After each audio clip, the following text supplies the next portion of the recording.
बिस्मिल्लाहिर्रहमानिर्रहीम। मैं मोहम्मद फवाद, आप सब देख रहे हैं माइंड एक्सपेंशन।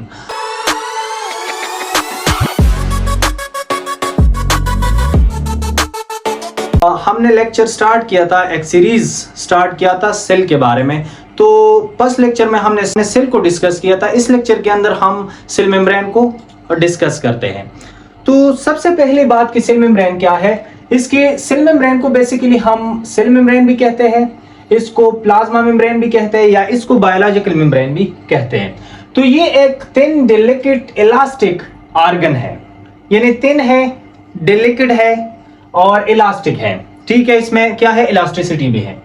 सेलेक्टिवली परमिएबल है। सेलेक्टिवली परमिएबल से मुराद ये है कि ये क्या करता है, कुछ चीजों को अलाउ करता है और कुछ चीजों को क्या करता है, अलाउ नहीं करता। तो इसको हम कहते हैं सेलेक्टिवली परमिएबल, या इसको हम सेमी परमिएबल भी कहते हैं। ये लिविंग बाउंड्री है। सेल मेम्ब्रेन बेसिकली क्या है, ये लिविंग इन नेचर है। अब सेल मेम्ब्रेन किस वजह से लिविंग इन नेचर है, ये क्या वजूहात इसकी। सबसे पहली वजह अगर हम बात करें तो इसमें कंट्रोल वाइज ग्रोथ होता है। इसमें क्या होता है, कंट्रोल वाइज ग्रोथ ये करता है। इसमें एंजाइमेटिक एक्टिविटीज होती है। थर्ड, इसमें जो है ये एक्ट एज अ रिसेप्टर, ये रिसेप्टर के तौर पे भी क्या करता है, काम करता है। तो इस वजह से हम कहते हैं कि ये लिविंग इन नेचर है। तो सेल मेम्ब्रेन क्या है, ये लिविंग इन नेचर है। और इस तरह से ये सेपरेशन प्रोवाइड करता है किस, between intracellular and extra cellular environment. अब इंट्रासेल्यूलर और एक्स्ट्रा सेल्यूलर से मुराद क्या है, जो सेल के अंदर एनवायरनमेंट होता है, इसको हम कहते हैं इंट्रासेल्यूलर एनवायरनमेंट, या इसको हम कहते हैं इंट्रासेल्यूलर फ्लूइड। और जो सेल के बाहर एनवायरनमेंट होता है, इसको हम कहते हैं एक्स्ट्रा सेल्यूलर एनवायरनमेंट, या इसको हम कहते हैं एक्स्ट्रा सेल्यूलर फ्लूइड। तो बेसिकली इन दोनों एनवायरनमेंट, यानी एक्सटर्नल एनवायरनमेंट और इंटरनल एनवायरनमेंट के दरमियान जो सेपरेशन लाता है, जो सेपरेशन प्रोवाइड करता है, वो बेसिकली कौन प्रोवाइड करता है, सेल मेम्ब्रेन प्रोवाइड करता है। तो इससे हमें अंदाजा होता है कि ये जो सेल मेम्ब्रेन है ये थिन है, यानी इंतहाई जो है पतला है, डेलिकेट नाजुक सा स्ट्रक्चर है, इलास्टिक है, यानी इलास्टिसिटी भी इसमें मौजूद है, और साथ में ये सिलेक्टिवली भी परमिएबल है, सेमी परमिएबल भी है, और साथ में ये लिविंग इन नेचर है। लिविंग इन नेचर का मैंने बता दिया कि इसमें क्या वजूहात होते हैं। ये इसमें एंजाइमेटिक एक्टिविटीज होते हैं, ये कंट्रोल वाइज ग्रोथ करते हैं, और साथ में ये एक्ट एज अ रिसेप्टर के तौर पे भी क्या करता है, एक्ट करता है। तो इन वजूहात के बिना पे ये क्या है, लिविंग इन नेचर है। और साथ में क्या करता है, सेपरेट करता है एक्सटर्नल एनवायरनमेंट को इंटरनल एनवायरनमेंट। यानी इंटरनल एनवायरनमेंट क्या है, ये सेल है, ये सेल मेम्ब्रेन है। जैसे हम सेल के अंदर जाएंगे तो हमें साइटोप्लाज्म, ये क्या है, साइटोप्लाज्म है, और साइटोप्लाज्म के अंदर ये क्या है, ये बाकी ऑर्गेनेलीज है, जिसमें माइटोकॉन्ड्रिया हो गए, एंडोप्लाज्मिक रेटिकुलम, ये सारे ऑर्गेनेलीज इसके अंदर मौजूद है। तो बेसिकली ये क्या है, ये एक सेपरेशन प्रोवाइड करता है एक्सटर्नल और इंटरनल एनवायरनमेंट के दरमियान।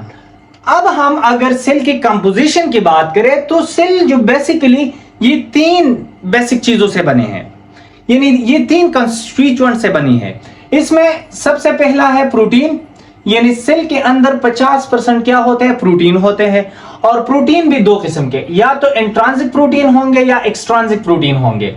इंट्रांसिक प्रोटीन वो प्रोटीन होते हैं, इसको हम इंशाल्लाह डिस्कस करते हैं, इसको जो है ना डिटेल के साथ देखते हैं। लेकिन सिर्फ इधर आप लोगों को ये याद होना चाहिए कि प्रोटीन, इसमें 50% प्रोटीन है सेल मेम्ब्रेन, और इसमें इंट्रांसिक प्रोटीन है और एक्सट्रांसिक प्रोटीन है। इंट्रांसिक वो प्रोटीन होते हैं जो सेल मेम्ब्रेन के अंदर एम्बेडेड होते हैं, और एक्सट्रांसिक वो प्रोटीन होते हैं जो सेल मेम्ब्रेन के बाहर होते हैं। और इसको बेसिकली हम इंटीग्रल प्रोटीन भी कहते हैं। जो इंट्रांसिक प्रोटीन होते हैं इसको इंटीग्रल प्रोटीन भी कहते हैं, और जो एक्सट्रांसिक प्रोटीन होते हैं इसको हम पेरिफेरल प्रोटीन भी कहते हैं। ठीक है, और इस तरह से सेल सिर्फ प्रोटीन से नहीं बना है, सेल जो है ये लिपिड से भी बना है, यानी 47% ये इसमें लिपिड्स भी मौजूद है। लिपिड कितने टाइप्स के, इसमें दो टाइप्स की लिपिड मौजूद है। एक को हम फास्फोलिपिड कहते हैं और दूसरे को हम कहते हैं कोलेस्ट्रॉल। ठीक है, इस तरह से जो है जो कंपोजिशन है इसमें 3% कार्बोहाइड्रेट भी मौजूद है, यानी 3% कार्बोहाइड्रेट से भी जो है हमारी सेल मेम्ब्रेन क्या है, ये बनी है। और कार्बोहाइड्रेट में ग्लाइकोप्रोटीन है और ग्लाइकोलिपिड है, यानी दो किस्म की कार्बोहाइड्रेट इसमें क्या है, मौजूद है। यानी एक का मिलाप है लिपिड के साथ और दूसरे का मिलाप है प्रोटीन के साथ। तो ये बेसिकली हमने जर्नल इसकी कंपोजिशन की बात की। अब हम आगे इसकी स्ट्रक्चर को जो है वो क्या करते हैं, डिस्कस करते हैं। अच्छा, तो हमने सेल मेम्ब्रेन की डिफिनीशन की भी बात की और साथ में उसकी कंपोजिशन की भी थोड़ी सी बात की, जो हम आगे भी इसको डिस्कस करते हैं। अच्छा, अब बात करते हैं स्ट्रक्चर की। ये structure basically Singer and Nicolson ने दिया था। ये दो साइंसदानों ने 1972 को इसका स्ट्रक्चर किया, इसका स्ट्रक्चर दे दिया। इसने कहा कि ये जो सेल मेम्ब्रेन है ये फ्लूइड मोजाइक मॉडल है, यानी फ्लूइड मोजाइक मॉडल का उसने क्या दिया, ये जो है उसने ये मॉडल दिया। इसके मुताबिक यानी सिंगर एंड निकोलसन के मुताबिक सेल मेम्ब्रेन जो है ये कंसिस्ट ऑफ लिपिड बाइलेयर। ये किस तरह से है, लिपिड बाइलेयर से बने हैं, यानी लिपिड की दो लेयर से बने हैं इन द फॉर्म ऑफ सी, जो कि ऐसा दिखा देता है कि एक सी है जिसमें इन विच प्रोटीन आर फ्लोटिंग, जिसमें प्रोटीन फ्लोट कर रहे हैं और कुछ जो है वो टाइटली एम्बेडेड है।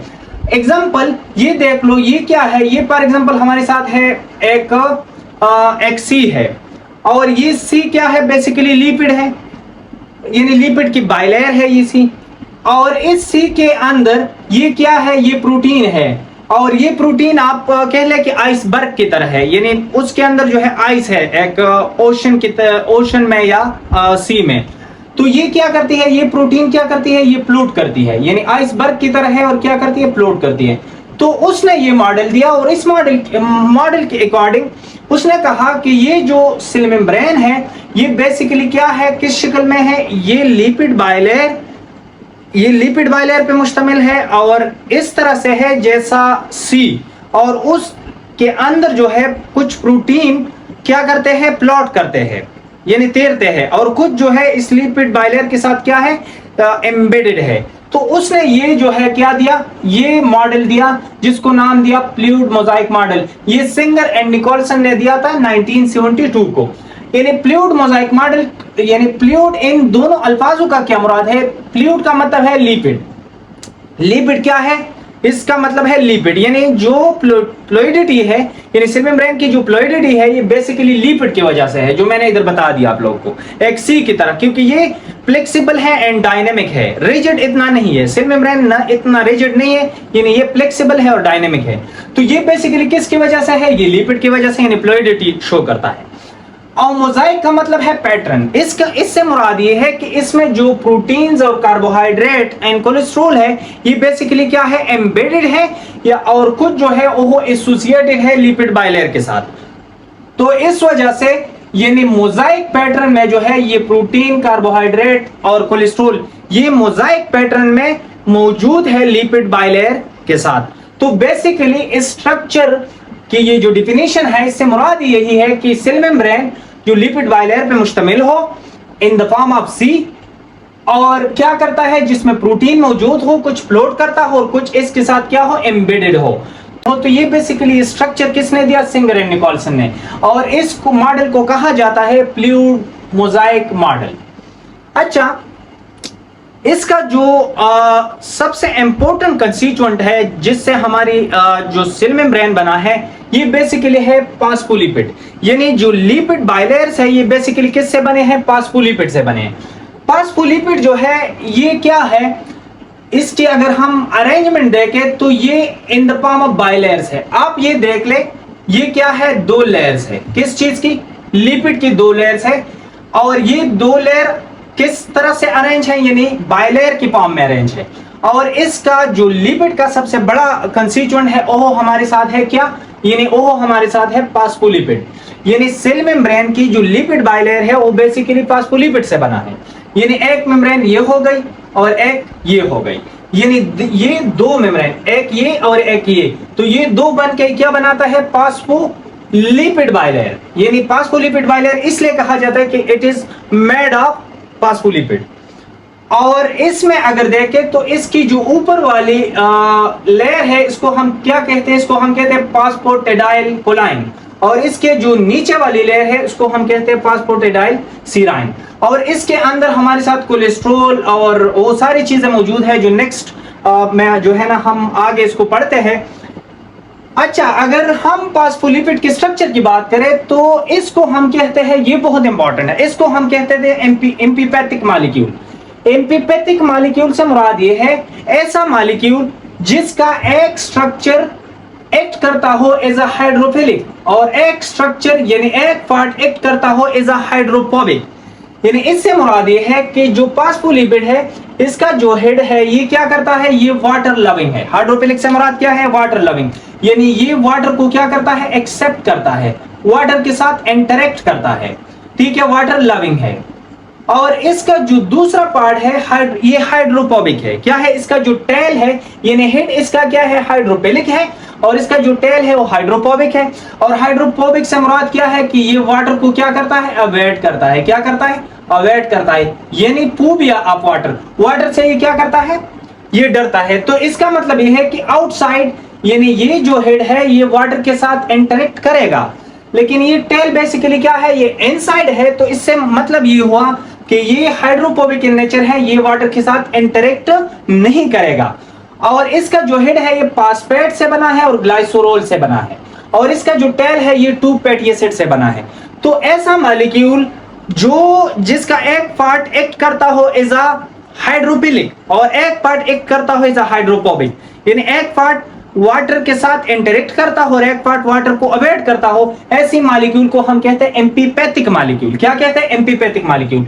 तो ये बेसिकली इसके अगर स्ट्रक्चर की हमने बात की, इसको हम समराइज करें तो ये स्ट्रक्चर दिया था इन 2 साइंसदानों ने 1972 को, और उसने कहा कि लिपिड की जो 2 लेयर्स होती है, जो मैंने बात की है कि ये और एक की ये लिपिड बाइलेयर ये basically in the form of sea है, जिसमें प्रोटीन प्लॉट करते हैं। फॉर एग्जांपल इधर आप प्रोटीन ले ले, इधर भी मौजूद होते हैं और इधर कोलेस्ट्रॉल वगैरह, ये सारे इसके अंदर क्या करते हैं, प्लॉट करते हैं।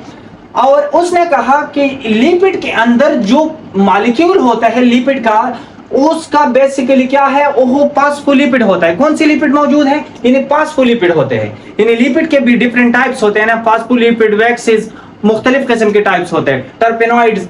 तो इसमें बेसिकली हमारे साथ क्या है, फॉस्फोलिपिड है। और फॉस्फोलिपिड ये जो है एक इसका जो हेड होता है ये हाइड्रोफिलिक इन नेचर होता है और इसका जो टेल होता है हाइड्रोफोबिक। तो ऐसी मॉलिक्यूल को हम एम्फीपैथिक मॉलिक्यूल कहते हैं। तो ये जो चीज है ये बेसिकली जो लिपिड बाइलेयर है यानी जो सेल मेम्ब्रेन है ये बेसिकली किस चीज से बनी है, फॉस्फोलिपिड से बनी है। तो आप लोग को ये हेड फॉर एग्जांपल और ये इसकी क्या है, टेल है। तो आप लोग को नजर आ रहा है कि ये सेल मेम्ब्रेन किस चीज से बनी है, फॉस्फोलिपिड से बनी है। तो ये बेसिकली इसका क्या था, स्ट्रक्चर था।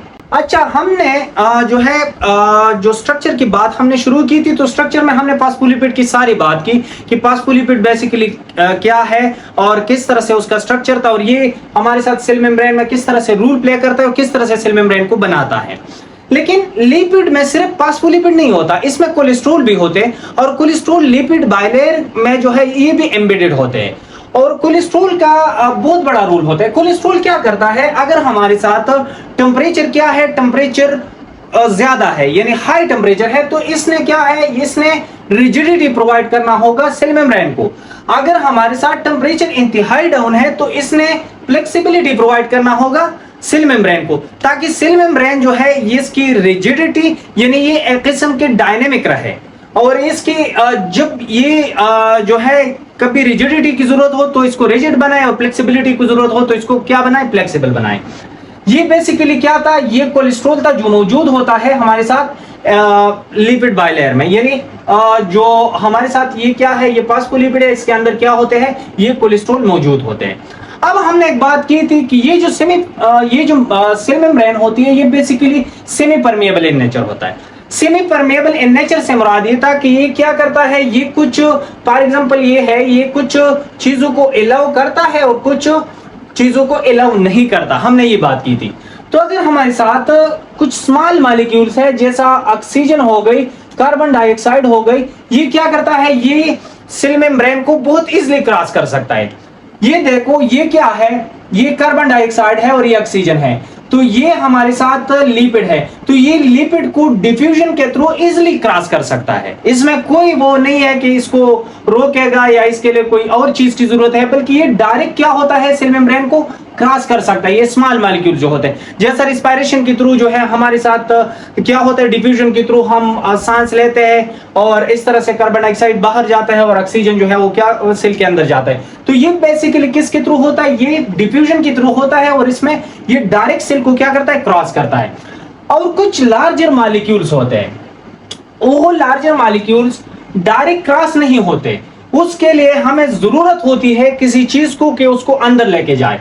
जैसे फॉर एग्जांपल हमारे साथ ग्लूकोज है और या शुगर मॉलिक्यूल्स है या आयंस है, ठीक है, तो ये जो है ये सेल मेम्ब्रेन को डायरेक्ट पास नहीं करता, बल्कि क्या है हमारे साथ ये जो चीजें होती है इसके लिए हमारे साथ ये प्रोटीन है जिसको हमने नाम दिया इंट्रांसिक प्रोटीन।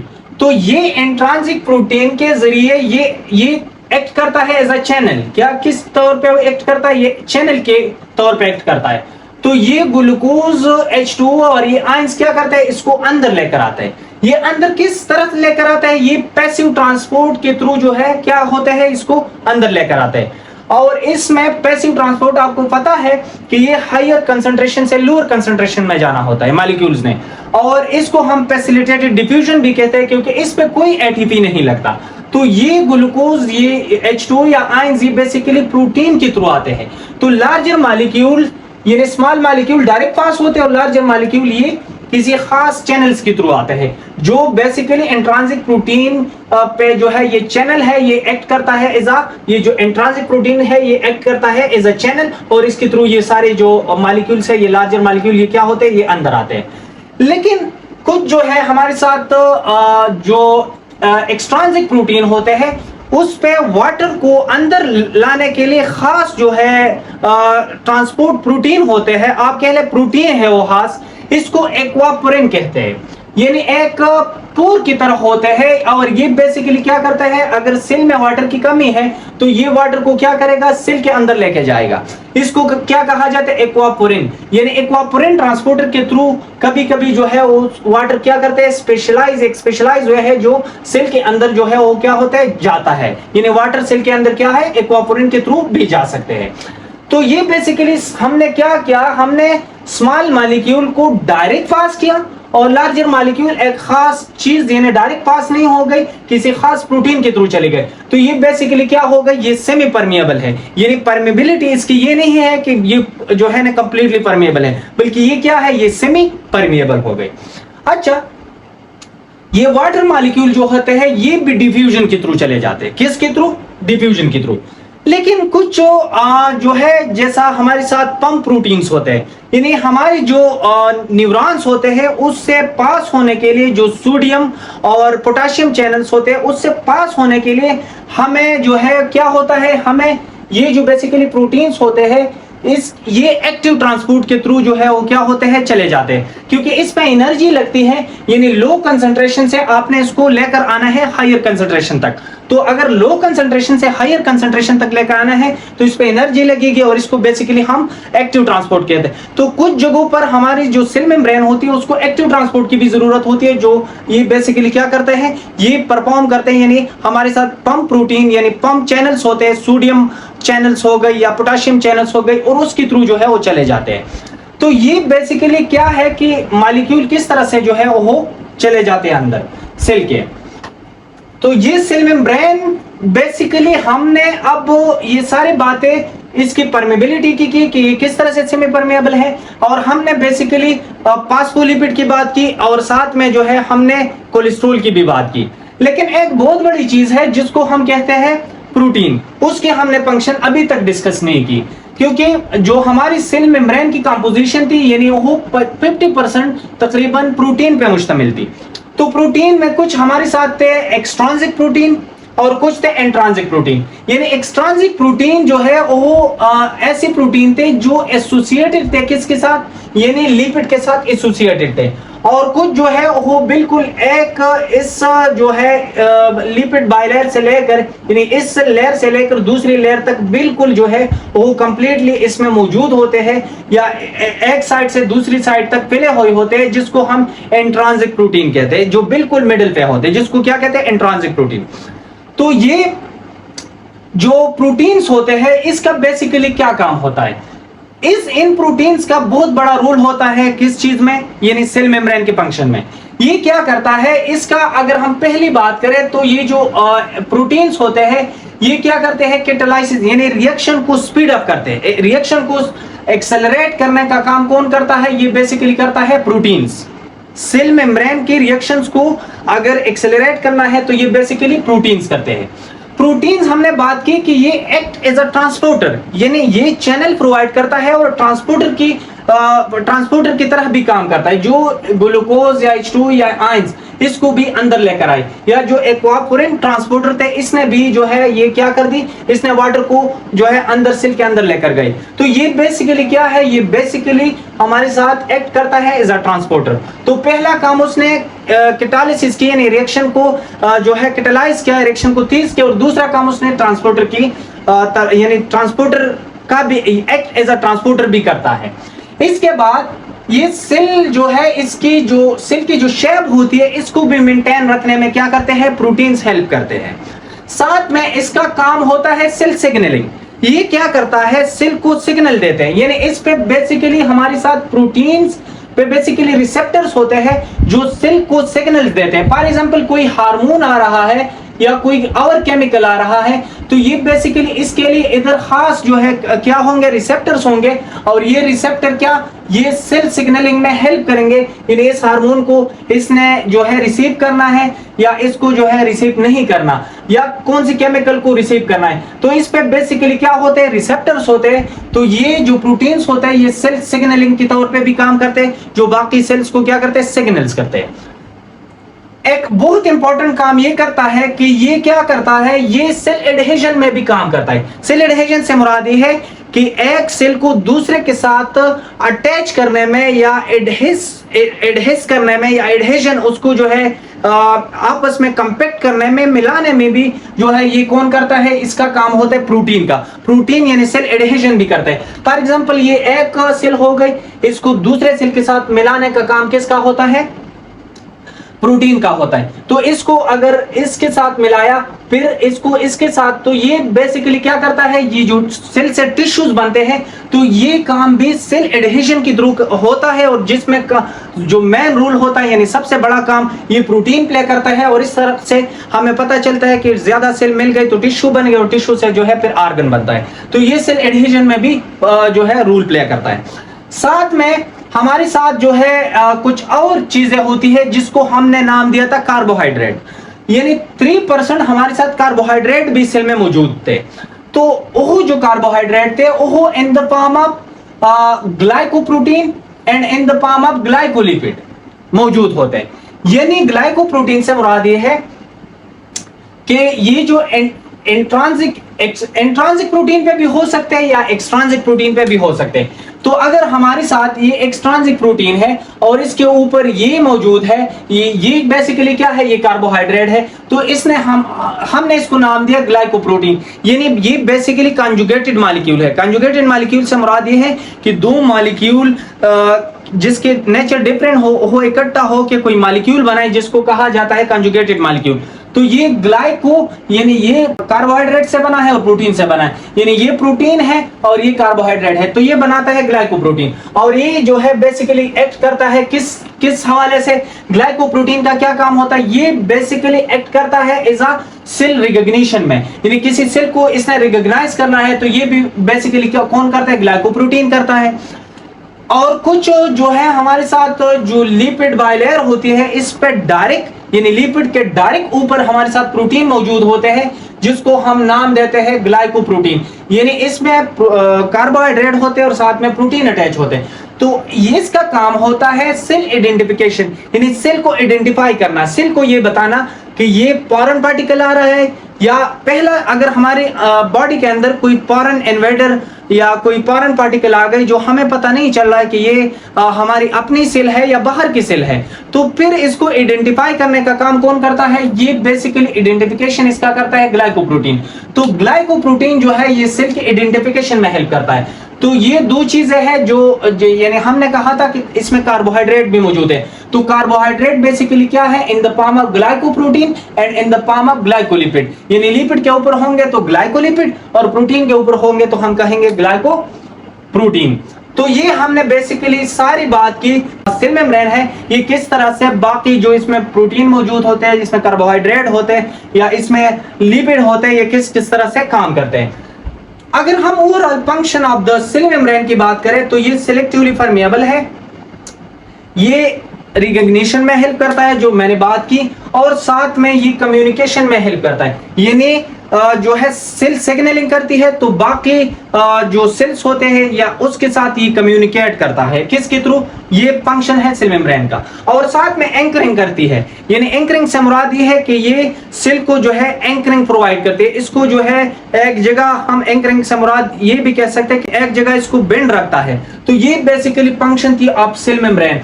तो हमने बात की पहले डेफिनेशन की सेल मेम्ब्रेन की, फिर हमने बात की कंपोजिशन की, फिर हमने बात की इसके स्ट्रक्चर की, फिर हमने बात की इसके स्ट्रक्चर को फर्दर हमने इलाबोरेट किया कि इसमें फास्फोलिपिड, इसमें जो है कोलेस्ट्रॉल, इसमें प्रोटीन्स और इसमें साथ जो है कार्बोहाइड्रेट ये किस शक्ल में होते हैं, और एट द एंड हमने बात की कि इसके फंक्शन किस तरह से होते हैं। तो ये थे all about the cell membrane. उम्मीद है आप लोगों को पसंद आई होगी, और अगर आप लोगों ने हमारी चैनल को सब्सक्राइब नहीं किया माइंड एक्सपेंशन, तो उसको भी सब्सक्राइब करें, ताकि ये जो हमने सीरीज स्टार्ट की है अबाउट सेल, ताकि ये कंटिन्यू रहे, और आप जितनी भी न्यू वीडियो हम बनाएंगे सेल के डिफरेंट ऑर्गेनेलीज पे, इंशाल्लाह इसके बाद हम देखेंगे सेल के ऑर्गेनेलीज पे भी वीडियो बनाएंगे, और बाकी जो सेल है उसको इंशाल्लाह कंप्लीटली डिस्कस करेंगे। तो इसके लिए हमारे चैनल माइंड एक्सपेंशन को आप लाजिमी सब्सक्राइब करें। Thank you so much.